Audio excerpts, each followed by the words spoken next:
Let's go. Welcome to the Trusted Leader Show. I'm your host, David Horsager. Join me as I sit down with influential leaders from around the world to discuss why leaders and organizations fail, top tactics for high performance, and how you can become an even more trusted leader.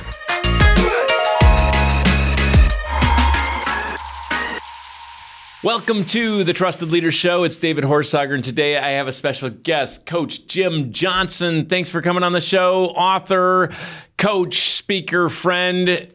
Welcome. Great to be here. Thanks, David. Hey, tell us 3 things we need to know about Coach before I get into it.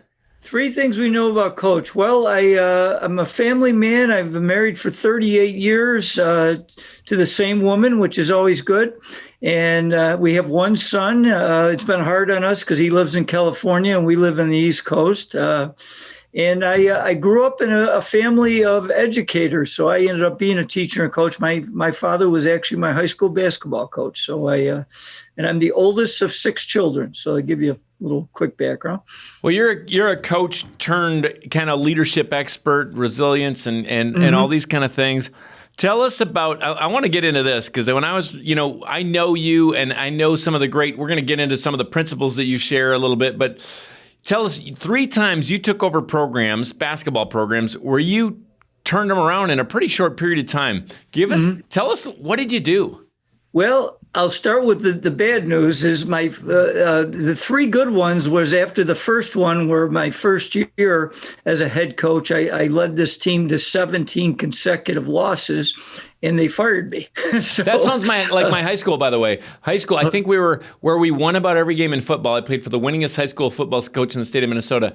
My senior year, I think we were 1-19 in basketball. Oh, wow. So even though I was the captain, it's not a proud place to be in basketball. So, well, you know what that did for me? And the reason I started with that is because it really humbled me because I got this job at 25 years old. And I was pretty arrogant because I had been successful as an assistant coach and thought I knew everything about coaching and leadership. And after having that really difficult year, it really helped me ground me and realized that I had to, and that's when I started my study of leadership. And then one other break I got is the next year I worked for a college coach that ironically, I would have never known this. His name was Bill Van Gundy, and his 2 sons have been head coaches in the NBA. So Coach Van Gundy took me under his wing, but then I really became a student of leadership. And the other thing is that I really learned that when you have a setback, you got to make it a comeback. And the one thing that I really drove me, Dave, was in my next 29 years as a head coach, I never forgot that the fact that I always had to prove every day that I could do the job.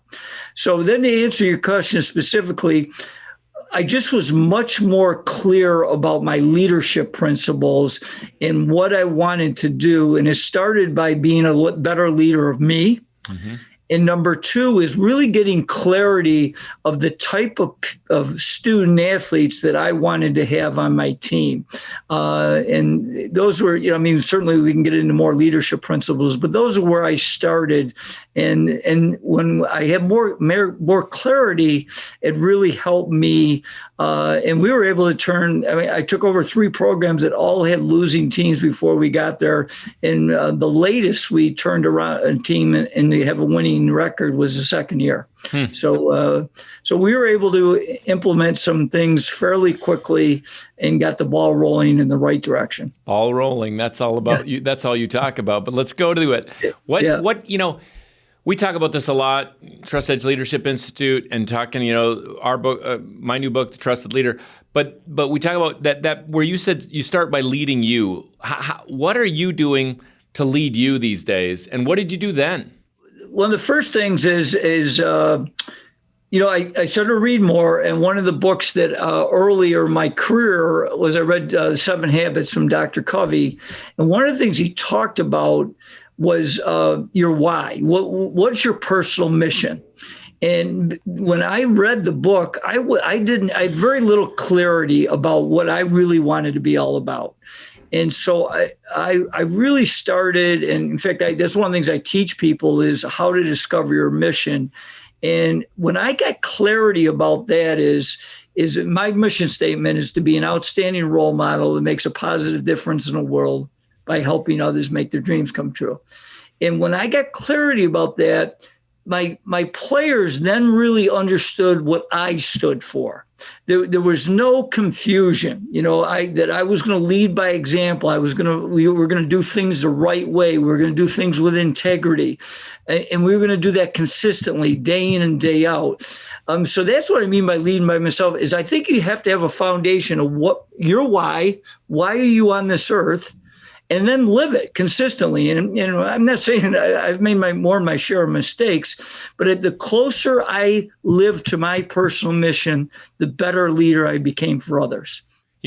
This kind of gets to leading yourself. I think one thing, I love that because I think, it drives us. This mission can drive us when we, I often say your mission, your goals can change, but that mission generally stays basically the same, or you should change it. I mean, everything comes under that. So if this goal doesn't support that mission, you should change the goal. Otherwise, you got to change your mission, right? Right. So absolutely.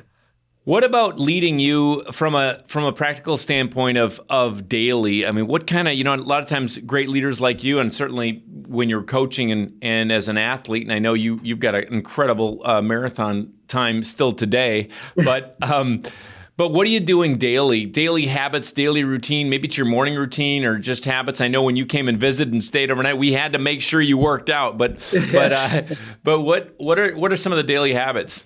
So I have a daily 5 that I do, and they're not necessarily, although I do some things in the morning, but because one of the things, like I'm big on energy. So for me, for energy, as you already mentioned, I work out pretty much every single day. And like people say, how do you have time to do that?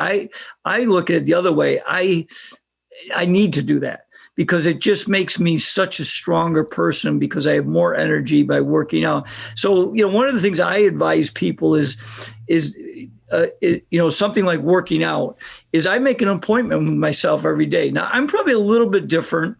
Like I know my wife, when she was teaching, she would wake up at 4:30 in the morning every day and work out before work. Now, that's not exactly my cup of tea. So like today, I worked out at 6:00 in the morning. So, and I did a workout, and then I played very tennis. late riser. I mean, you were sleeping in. I'll tell you what. So, but there's other days where I have like yesterday I did a morning presentation. So I worked out in the afternoon, but what I do is I block out a time and say, okay, this is when I'm going to work out. When you block that out, like when do you block that out in your calendar every week? Because your schedule changes like me. We got presentations, we're on this virtual thing, we're getting interviewed by media or whatever it is, writing a book. So what do you do? When do you schedule out your workouts? So I do that every Sunday. Okay. So I look at my week and I schedule and then I block in this is when I'm going to do this. This is when I'm going to do this. And so I make an appointment and I do that for the whole week for workouts. How long is your workout, normal workout? Well, it varies. It can go as short as 45 minutes to as long as 2 hours, depending on what I'm doing and that kind of thing. Like when I play tennis, because I play at a club, because like you, we're in the winter right now, so we're not playing outside. I have to drive to club. So it's like a 2-hour commitment to do that. But then when I work out, I have a little home gym that I work out at home. Then it would be a shorter workout. But I also been doing a daily walk. And just to finish the question, the daily 5 that I do, that I bet in the last 3 years, I probably haven't missed one of these 5 more than once. One of the things that I read a great book recently, you might have heard of it, Atomic Habits by James Clear. And one of the things that really stuck out in my mind is he said, when you're developing habits, good or bad, is especially the good ones, you don't want to miss ever 2 days in a row. So that was my concept. So my daily 5 is I do a workout, I do a daily prayer, I do a daily meditation session, I do a goal setting cards where I read cards of what my objectives are for basically these are annual goals. And then I do a daily journal of goals. So those are 5 things that I rarely ever miss. Well, how long does that take? Let's just go run through the thing. So workout was 45 to 2 hours, daily prayer, meditate. Do you put these other 4 together? Do you Sometimes not. Okay. And what's the time frame on those? Just to kind of give people a clue, because you got 4 things here that are pretty cool that you could actually, people could get done quicker than they think, and it could be very powerful. Prayer, 10 to 15 minutes. Yep. Meditation, 15 to 20. The goal cards, 3 minutes. The goal journal, 10 minutes. Okay. Those goal cards, when do you usually do those? I do those 2, sometimes 3 times a day. They're always when I get up in the morning, I get in front of a mirror. The first thing I always say to myself is I am responsible because I take charge of my life. And then I also do some mantras as well as goals. Like I share to myself that I like myself. I share to myself that I have an infinite mindset. So those are just a few mantras that I do. I do that in the morning. I always do it right before I go to bed. And sometimes I will do it in the middle of the day as well. Give us everybody's different on this, and I just on the meditation time, if you're open to sharing it, what kind of thing do you do? Do you read something? What's that mean to you? Okay, so meditation for me, and I've been experimenting with different things. So I start with a breathing exercise. So that takes between 30 and 45 seconds. Then I do a mantra with one of my business goals right now. So I will actually repeat the mantra somewhere between 10 and 15 times, where I'm also doing breathing. Then I actually do, because I'm an avid tennis player, I actually do some visualization of me playing tennis. So that's another thing I do. And then I do just a muscle relaxer and finish with another breathing exercise. That's interesting. And if you're willing to share it, what's one of your big goals this year? So my big goals now, because I've been making the pivot, is I want to double my virtual presentations, which I got to say, until the COVID thing, I didn't think I'd ever say that. Yeah. And what's that mean? How many? I want to do 50 this year. Okay. So average 4 a month is what my goal is. So there you go. Yeah. It's great. So what these days, how are you, are there any, actually, you think about habits and routines, any boundaries that you put out there and I say no to this so that I can do that? Yeah, that's a great question, because one of the things that I've started to do better is I call it my big 3. And when I write out my big 3 for the week, and what I try to do every single night is I put together a list, and I try to do my big 3, and making sure. The other thing I've started to do much better is I do what I call time block. So, for example, if I'm working on business emails or whatever, I will block out a certain amount of time. I do some social media, so I block out a certain period of time. But what I try to do, like boundaries, for example, like I never bring my phone into my bedroom. Okay, so that stays downstairs. When I get up in the morning, I never, unless it's a rare exception where I think something that I might have to deal with right in the morning, I never look at my email. My email is always done usually late morning, 30 minutes. And then I usually try to go back and do one other 15 to 20 minute block a time. So I try never to look at my emails more than twice a day. So let me ask you this. On the big 3, is that a weekly or a daily thing? We call those at our office, we call them DMAs, difference making actions. But, yes. Like Collins, who we agree with, who said if you have more than 3 push forward priorities, you don't have any, right? As far as priorities. Right. So, yep. But what on your big 3, what's that look like? Is that a weekly or a daily? So I do a weekly where I go big 3, and then I usually will look at it and say, okay, one of the big 3s I want to really focus on today. So I'll have 3 objectives for that. Love it. What keeps you motivated? I heard somebody say this once. I think it's great. Who motivates the motivator? Because, that's kind of what I am, right? I'm a motivator. So I think the best thing that has been helpful for me is I'm a student of learning. I'm curious. And therefore, like, like I have one little talk. I don't do that much, but it really helped me in foundation life. I call it the 10 questions all effective leaders should be able to answer. And like one of them is, what is your personal growth plan? So like one of the things that because feeding my mind and my curiosity helps me immensely for my motivation. And then because one of my major goals is to inspire other people. So by learning and trying to share ideas of things I've learned, I've tried, I've stolen a lot of ideas, that's for sure. But the thing is I think the people that are successful are always learning. They're always trying to gain ideas, and then they got to use it how that benefits them.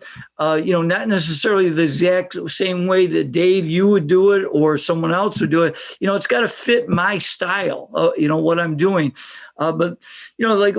Again. I call it the 2-for-1. I think in feeding your mind, you can really be cognizant. Like I do have a goal. I read a goal. My goal is to read a book a week. Okay. So I like the first thing I do in the morning, talk about morning routine. The first 10 minutes when I get up is I read for 10 minutes. Okay. Before I do anything else. And then periodically during the day, if I have a short little break, I may just read for another 5-10 minutes. I always have my book ready for me. But then, things that people hear, but I don't think they really, for example, I go for a walk. When I go for a walk, I listen to a podcast. Okay. When I exercise where I'm home, now I wouldn't do this playing tennis because I'm playing somebody else. But if I'm, going out for a jog or riding my exercise bike, I put it on and listen to a podcast, or I might put a video on while I'm watching TV, something like that. And then the simple one is when I drive my car, I'm listening to an audio program. I mean, sometimes I'll listen to music because once in a while it's good to listen to music you enjoy. But I think, the more that you can find ways to feed your mind is just hugely beneficial. Absolutely. Input equals output, right? Yep, absolutely. So give us, as long as we're on the topic, can you give us one or two more of the 10 questions that you talk about from the student? What was the 10 questions 10 questions all effective leaders should be able to answer. Give us a couple more of those. Sure. Okay. So what is your why, your personal mission statement? Do you have it in writing? Another one is, what are your top 3 values? Okay, which does connect with your personal mission. Another one is, what is your personal wellness plan? I talked about your personal growth plan. What is your financial independence plan? Which right now, I mean, and I'm not saying this as because if I would have been hit 25 years ago by COVID, I would have been in dire straits. Because when I was in like around 30, my financial independence plan was to get to Friday so I could pay my bills. Okay. Then all of a sudden I started to read and I go, this is not how I want to live. Now, fortunately, I mean, COVID really hurt my speaking business. There's no question about it. I took a nosedive. Plus, I was apprehensive about going into virtual events. So it took me a while to pivot. That was something I didn't do well. In the fact, I really had a lot of reflection of myself. Do I want to stay in this business? But the other side of that coin is that I'm financially independent. I mean, I'm not Bill Gates, don't get me wrong, but I don't have to work to live. Okay. So I work because I love it. And that's a nice place to be, for sure. Hey, it's Ann with the Trust Edge team here. As you know, we are passionate about helping you and your team perform at your best. And that's why David wrote his new book, Trusted Leader. This true-to-life parable follows the story of a CEO who uncovers the root issue threatening his organization's success. And in the back half of the book, David provides a roadmap for even how to solve those root issues. Get Trusted Leader for your team, your organization, or even just for yourself at trustedleaderbook.com. Let's jump into motivation in another way, because you've been, like you said, you're a motivator and you motivated a lot of basketball players, and you become known with the JMac and SB and all those kind of things, meeting the president and whatnot. But how did you motivate those players? How do you motivate anyone else? Well, I think the huge thing is you have to get to know them. You have to build personal relationships, because if you don't build relationships, where, going back, and you'll like this word, I think you've heard of it, it's called trust. All right. If you don't build trust with the people you're working with, then you're going to struggle trying to motivate them, because they won't respect you. They won't count on you. So I think just it starts by that daily, and Dave, this is what you're famous for. But like, one of the things I talk to leaders about is, do you actually have a plan to build trust with your team? Like we did. We broke it down into the things we want to do. We wanted to tell each other the truth. We wanted to be vulnerable with each other. And we wanted to try to do more positive reinforcement by catching people doing right, as Ken Blanchard famously put. So, those are things that we try to do consistently to build trust. Because once you start to build trust and you get to know your people, because you don't treat everybody the same.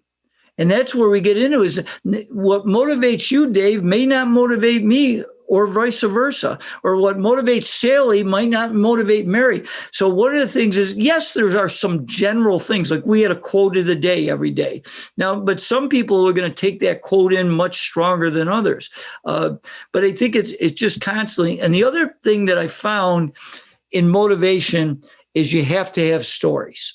You have to have illustrations where people can embrace, and for me with basketball, I was always telling stories, of maybe players that played before them, professional players, and trying to point out both good examples and bad examples. Like I would always bring up, how come, in basketball, how come LeBron James teams always win and Carmelo Anthony's teams don't? Okay.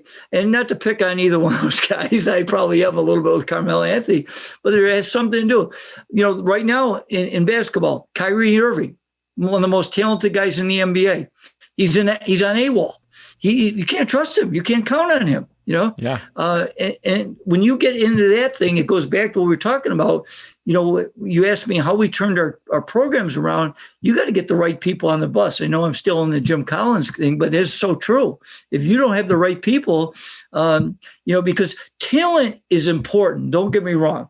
Like I was talking to somebody the other day, like about picking a team, and we're not going to pick guys that can't dribble, to play basketball. I mean, that doesn't make any sense. But at the same time, if one guy's a little bit more talented than the other, but one guy's attitude and ability to accept the role is so much better, that guy that had a little more talent, we're probably going to cut and keep the other guy, because that's important in building that team. How did you pick them? Like you got a little bit of time, you got spring training, you got this, you got this little bit of time that you get to be with them, see these number of players. You got to cut it down to 5, or maybe you get 10 or whatever. In basketball, right. You don't get so many players. Like football, you can fill it with 50 or whatever. You get all these people who want to play. How did you pick? I mean, especially when you start turning those teams around, how did you pick? And I think you picked differently than some people probably would have the year before or wanted to, and there was probably a lot of frustration. But how are you choosing people? Well, I will say, and this is, we worked hard. So we spent a lot of time with our team in the off season. Okay. So we weren't going into the 3-day tryout or 5-day tryout with no background of the guys that were trying out for the team. Okay. But once in a while, to give you an example, is somebody may transfer into our school and I don't get to know him very well, and he tries out for the team.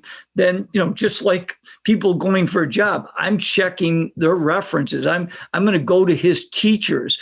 I'm going to see if I can call the other school where he came from, talk to maybe the coach there or whatever. So we were going to do some background checking because it was that important.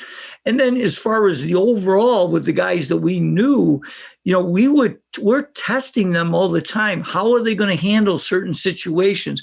Plus, we did a lot of things like goal setting individually. We talked to our players. We really tried to build our team mission, which was to develop winners on and off the court. So we really wanted clarity.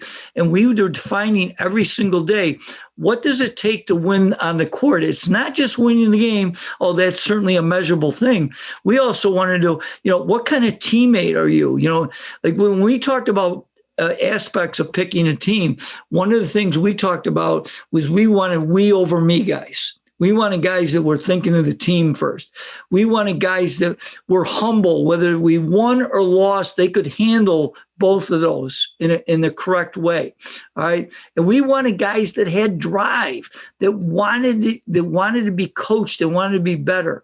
And if they didn't fit those components, they would have probably a hard time. Like I used to tell our guys, I'm excited about our team and our organization. We're going to do special things. But it's not for everybody. You've got to be willing to do some certain things because we're making a commitment to each other. Yeah. Well, you wrote the book, A Coach and a Miracle, Life Lessons from a Man Who Believed in an Autistic Boy. Yeah, and you talked about story before, and many people have seen it. They've heard it around the world. Give us the 2-minute version of the story of what happened that amazing night. Yeah, so Jason McElwain was a young man that was on the autism spectrum and learning disabled, and he tried out for our team for 3 consecutive years and didn't make it any of the years, but he served as our team manager. And what really separated him is that he had such a commitment. He came to all our off-season program. He was always there, and he was a giver before he's a taker. He was always willing to do the extra to help his team and that kind of thing. So his senior year, when he didn't make the team, I told him I was going to give him a gift. And the gift was I was going to put him in uniform for senior night, and then I was going to get him hopefully in the game. Well, with just over 4 minutes to go, I got him in. The place exploded. And I usually am a pretty macho guy, but I didn't know that one of our parents made all these placards of Jason's face and gave them to our students. And when he entered the game, Mr. Macho sat down and started to cry. Then the big thing started happening, right? Yeah, Here he is. If you haven't seen this, it's amazing. We'll even put a link in the show notes at trustedleadershow.com. But tell us about it. So he gets in the game. The first time he touches the ball, he has a 3-pointer from the corner, and he lets it go. And the crowd kind of stands in anticipation and misses by like 6 feet. And I kid people that I know you're not supposed to pray in the public schools, but I am a man of faith, and I was praying. So please, God, help him get one basket. Next possession, he missed a much shorter shot, but he hit the rim. So I thought, God's starting to listen. We're getting closer.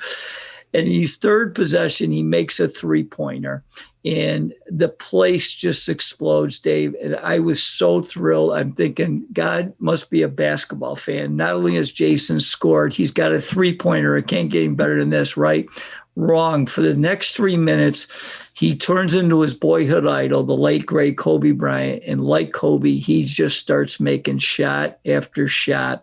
And the 2 things I'll never forget, with a minute to go, I'm sitting on the bench, cannot believe what I'm seeing. Tears are rolling down my face, and I get a tap on my shoulder. I look behind me. It's J-Mac's mother.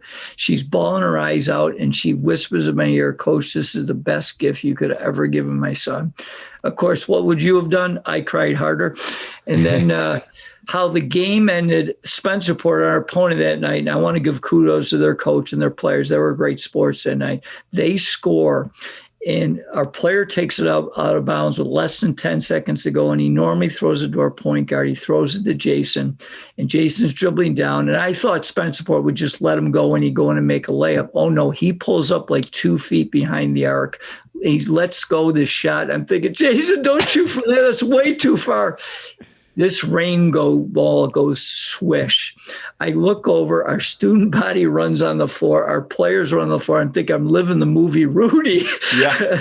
And it was 20 points in 3 minutes, right? Yes, he scored 20 points in 3 minutes. He had the game ball over his head, and our students or our players put them up on their shoulders. And, it's interesting because I ended up having, from a win-loss and championships, pretty successful basketball coaching career, but nothing ever touched my heart and soul like that. It was absolutely the greatest moment I've had in coaching, bar none.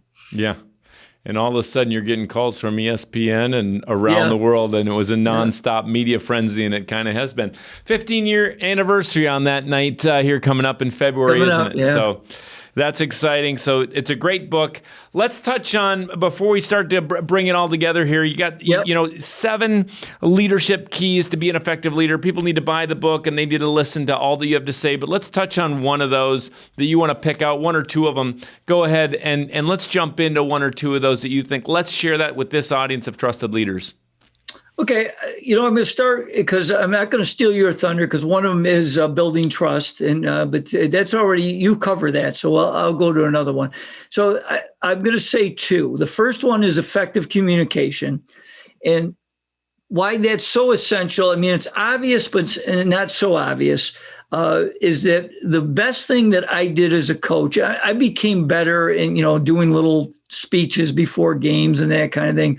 But the best thing I did, because the ironic thing about the JMAC season was that was the lowest point in my career. Early in the season, we had a tragic event that it takes too long to get into. It is in my book, but it divided the team. And the next 3 weeks was the worst part of my coaching career ever. And then the JMAC game, and then we won the Section 5 title for the first time, all in the same season. So it was pretty incredible. But why I bring that up is because we were really going down the wrong path. And I brought him in after a game at a Christmas tournament the next day, because we didn't have school. And the best thing I ever did is I said, guys, because we were playing a championship game, we were playing a really good team. And the way we were playing, I told them, I shocked them. I didn't bring any balls out. I sat in the bleachers and I looked them in the eyes. I said, guys, unless we decide we're going to be a team tonight, we're going to lose by 50 points. But the best thing I did is I stopped talking and I said, you guys got to share on how we can unite. And they finally started to open up. And that night it manifested. We didn't beat that team, but we lost them in overtime, and it showed what we could do. And then it really created some momentum. So the huge thing that I got way better in and became very cognizant is to listen and ask more questions. Vic, the last decade of my career where we had tremendous success, we would have a captain's meeting every week, and simply it was asking them questions and just sitting and listening. And it was so beneficial. It really helped unite our team and lead us in the right direction. Then I'll give you 2 more, one real quick because it's simple, but it's just something I think we got to really be cognizant of. Is one of my keys is lead by example. And I think that is so important. We used to tell our players all the time, you're always on stage. And we forget, we almost every leader will say that's important, but there's too many leaders that aren't doing it consistently. And then the last one, which, I've gotten to the point where I'm not even sure we really should say this should be part of leadership, because I think it's the essence of leadership, and that's servant leadership. And that's the ability to flip the pyramid. And really what I think servant leadership is the ability to learn to teach your team how to be leaders. And the more that you can develop leaders, the stronger your team is going to be.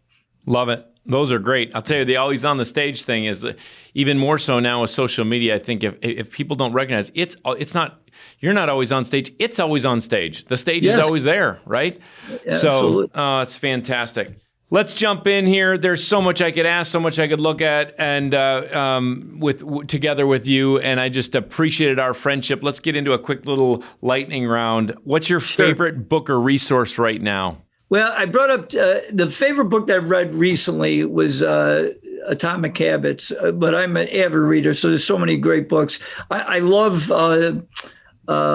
Stephen Covey's, 7 Habits is probably one of my all-time favorites. I also am a big Patrick Lencioni fan. I've read a number of his books, and actually a book that I did want to bring up because I took a few notes was that it's called The Season of Life by Jeffrey Marks. And it's a book about football based on a true story. But it was just a great book because it was written by or about a guy named Joe Ehrman that played in the NFL. And he came back and he was a volunteer assistant. And it just talked about all the life lessons that they did and with the coaching and the players. And I just admired it. Sounds great. What's the best advice you've been given or favorite quote? Attitudes are contagious. Is yours worth catching? That's good. Attitudes are contagious. Is yours worth catching? All right. Coach Jim Johnson, what is left on the bucket list? What's the big thing? What do you still hope for? Well, I was going to say two things from a professional standpoint. Is I just want to continue. I'm working on a second book for leadership. I'm working with a college professor here in Rochester, and it's going to be for young and emerging leaders. We want to get it done by the end of this year. So I'm really excited about that. And I just want to continue to inspire people with my presentations and just everything I do. I mean, Dave, you made a great point with social media. I want to be very cognizant that when I post something, I'm trying to give people value, and I'm trying to inspire and to make them feel a little bit better. So that thing. And then from a personal standpoint, we're trying to figure out, my wife and I, when we can get through this pandemic, how we can a little bit closer to my son. And I guess the personal touch is because I've become, I was a basketball junkie for over 3 decades. Now it's a scary thing to say, I'm a tennis junkie. You are. Well, I'll tell you what, Minnesota's halfway there from New York to California. So, but the problem is you'd still have the winter for tennis. So just maybe you'll get all the way over there, or at least part way. Arizona's a good tennis state, I hear. Right. Oh, that's fantastic. Well, this has been Coach Jim Johnson. Before I get to the last question, where can they find out more about you? So my website is coachjimjohnson.com. So that way I wouldn't forget it. And, I'm on social media. I'm on Twitter and LinkedIn and Facebook, and even I've started a little bit on Instagram, although I haven't quite figured that one out yet. So, but I do post. I do an inspirational post every morning. Then I do a leadership thought every afternoon. I also have a monthly newsletter that they can pick up for free, and also a weekly blog that we do that's also complimentary. And then my book is still selling. And if people are interested, if they buy it on the website, right now we're selling at a discount, and I'd be glad to sign it for them as well. All right. We'll put all that information in the show notes, trustedleadershow.com. Jim, last question. It's the Trusted Leader Show. So who is a leader you trust and why? I started to write this down because I have to break this down real quick for you, is that would be multiple. From a coaching standpoint, it was the late, great John Wooden, because I just studied him. And the more that I learned, I mean, obviously what he did at the end of his career, no one's ever going to match, winning 10 national championships. But the more that I learned about the person he was, really made special, just the things like that. He was so devoted to his wife, he was a family person. He was so devoted to players and teaching.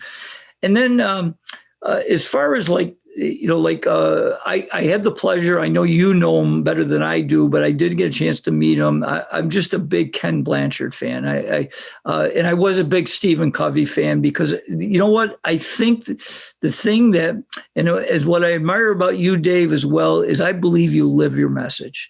And I've always felt that people that I've studied or became friends with or knew, is I wanted to know that I could trust them, because what they said and what they do are consistent. And that's why I admire yourself, and why I admired a couple of the people that I said. And certainly, if the last thing I'll say, the one person I would have loved to have been able to meet just because of what he did for our country would be Dr. Martin Luther King. Well, those are some great ones to look at for sure. Ken Blanchard, I'm so grateful to know him, but, talk about a guy who's just the same on stage and off, and just humble, and just wants the best for others. And so lots here, and certainly the way you live life too, I'm inspired by, and I'm so grateful for you. So lots to take away from this time together. Leading me first, the we over the me. Make a big 3 every day and every week. Time block. Never bring the phone to the bedroom. Some people could learn from that. I think never bring don't look at your email right away in the morning. The daily 5. Make your daily 5, and for you it begins with blocking off a workout. I am responsible. Love that mantra every morning. Create a personal why. have a personal growth plan, a personal wellness plan, a financial independence plan. Feed your mind. Read a book every week. You're always on stage. Servant leadership, and a whole lot more. Coach Jim Johnson, thank you so much for being on the Trusted Leader Show. And for all those listening, thanks for being here. We'll see you next time, and stay trusted.